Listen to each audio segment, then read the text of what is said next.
Hello everyone. Today we will discuss sociological theory of power, the most important topic of sociology. UPSC will ask this topic each and every year in one form or in the another form. So we will discuss sociological theory of power, and in this we will discuss the constant sum theory of power, variable sum theory of sociological theory of power, and power elite concept, power elite theory of power.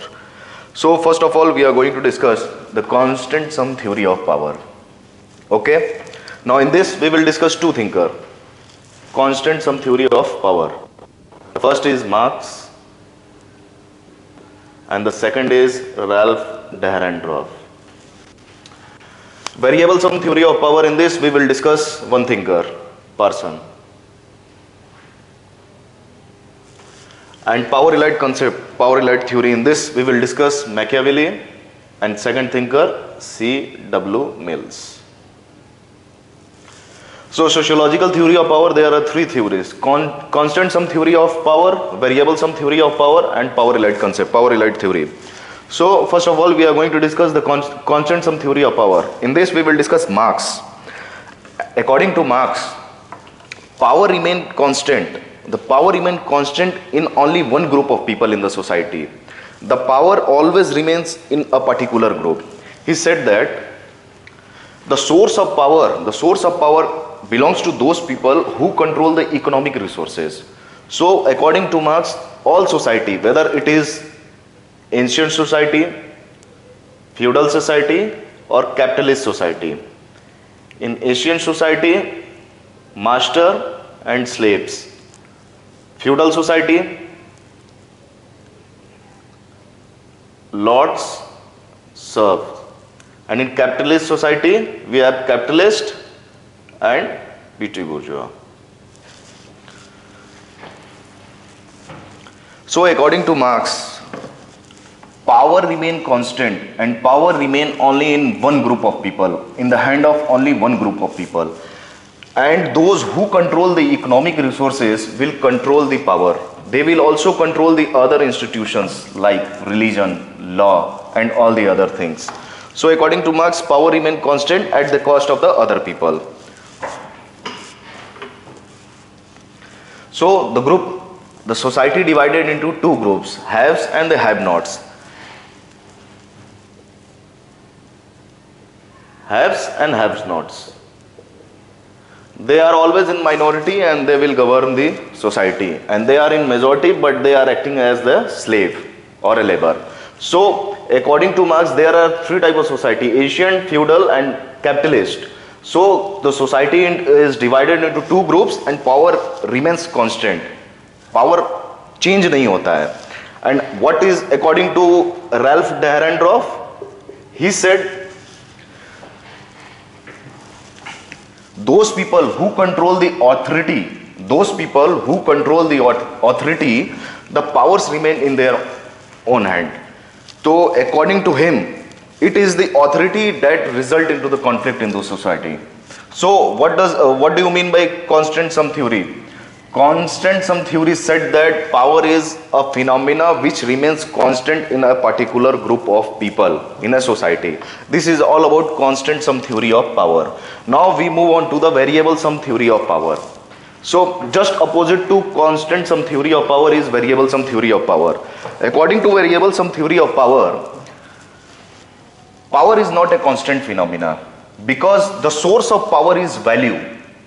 So power is not a constant phenomena and the source of power is value, and value is always changing. So we can't say that power remains in one hand. Power is a changing phenomena according to Parson. Now we will discuss this point with the help of an example. In medieval society, the values are the security of life, and the security of life is provided by whom? The security of life is provided by princes, the monarch, the king. So power remains in their hand. But with the passage of time, what happened in the modern society? This is medieval society, and in the modern society, values changes. With the passage of time, values changes. Now the values are religion, family, and many more things. Now what happened Nowadays values are religion, and that is the reason why BJP government is in power. Now people feel that their religion is their value. Their religion is their value. And now they feel that if we vote to BJP government, it means our religion is safe. Our values are safe. So power changes. Power changes. So according to variable sum theory, Parsons said that power is not a constant phenomena. It is changing from one person to another person, from one authority to another authority. So it is just opposite to constant sum theory of power. So get it?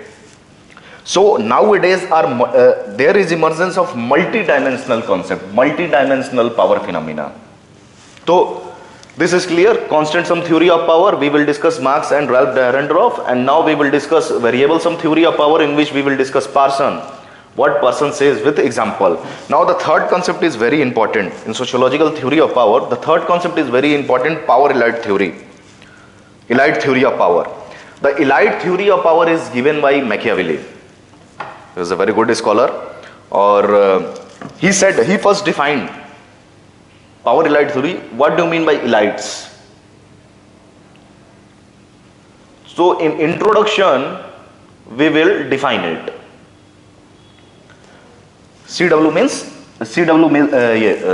Machiavelli. So elites are a group of people who are in minority. They are always in minority. Always remember these things. A group of individual or a group of people who are in minority, and they are capable to influence any sector. Capable to influence any sector on their own will. They are called elites. And these are those elite people who can govern the society. Power remains in their own hand. Now what Machiavelli said, that power circulate between two people. Two types of people. There are two types of people in the society, and power circulate in between them. He called him lion and foxes.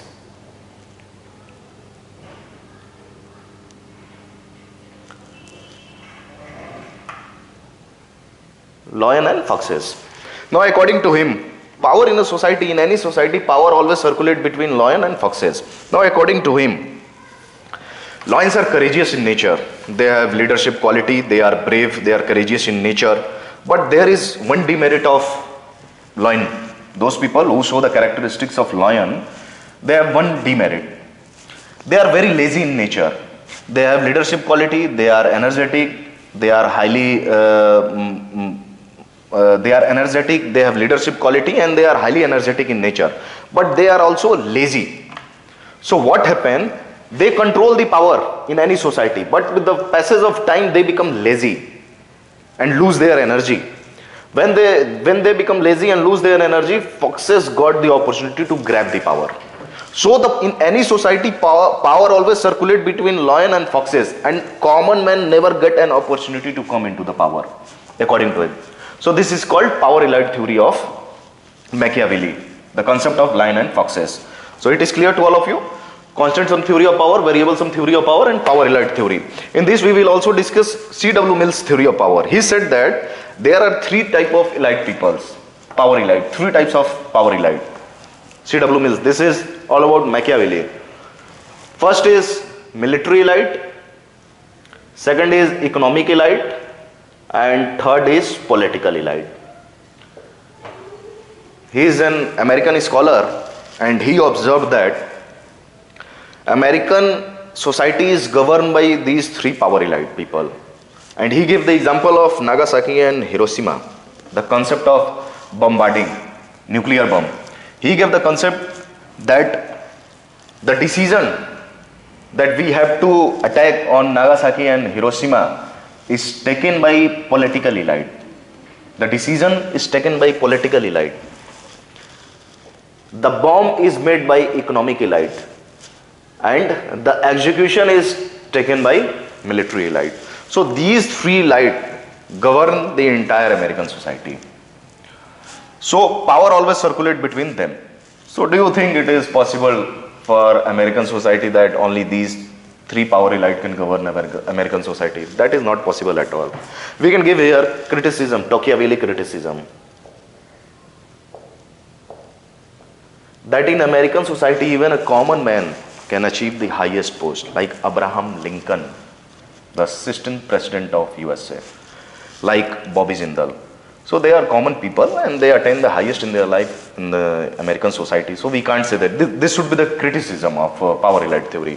So in nutshell, we will discuss sociological theory of power, constant sum theory of power. We will discuss Marx and Ralph Dahrendorf. Marx said what? The society, matlab, power is always constant in nature and they remain in a particular group of people. Same thing is said by Ralph Dahrendorf. Second thing, variable sum theory of power. What Parsons said, no, power is not a constant phenomena, it is changing day by day. We also see now, sometime Congress government is in power, sometime BJP government is in power, and sometime local government is also, third party is in power. So power never remains in a single hand.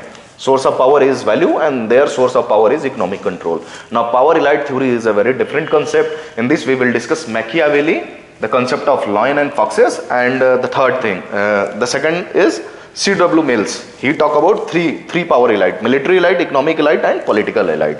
This is all about your sociological theory of power.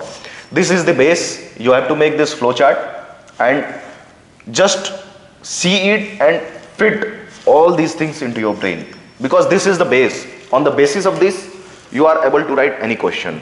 Now UPSC will ask you a very simple question. Discuss any two theory of powers. Discuss any two sociological theory of power or three sociological theory of power. Or they will focus on this, elite theory of power. This is the major part. They will ask you in this in 10 marker or sociological theory of power in 20 marker. So this is a very simple topic and I suggest you, and once you take, many people watching this video on YouTube, so I would suggest to all of you that in Empower IAS we will provide you the dictation of all the things. This is all about a general view related to sociological theory of power. Hope you like the video lecture. Thank you to all.